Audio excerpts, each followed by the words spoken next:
نماز پڑھنا، جانا، عبادت کرنا تو درکنار، اللہ تعالیٰ نے فرمایا آپ اس مسجد میں کبھی کھڑے بھی نہیں ہوں گے۔ آپ صلی اللہ علیہ وسلم پر جب اللہ کا یہ حکم واضح ہوا، آپ پر جب اللہ کا یہ پیغام پہنچا، آپ صلی اللہ علیہ وسلم نے اپنے صحابہ کرام کو حکم دیا کہ جاؤ اس مسجد کو جلا دو۔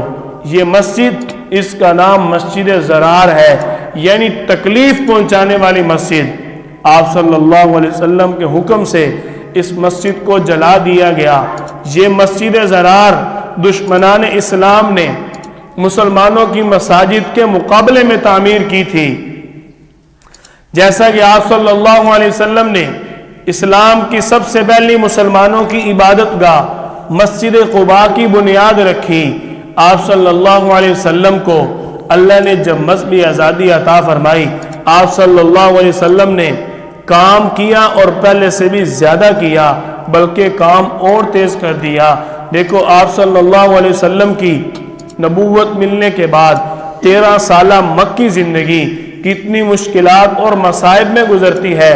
3 سال خاموش، 10 سال علل اعلان دعوت اسلام کے ساتھ آپ صلی اللہ علیہ وسلم نے مصائب کا مقابلہ کیا۔ آپ صلی اللہ علیہ وسلم کو جب اللہ نے مذہبی آزادی عطا فرمائی، آپ نے سب سے پہلے مسجد کی بنیاد رکھی۔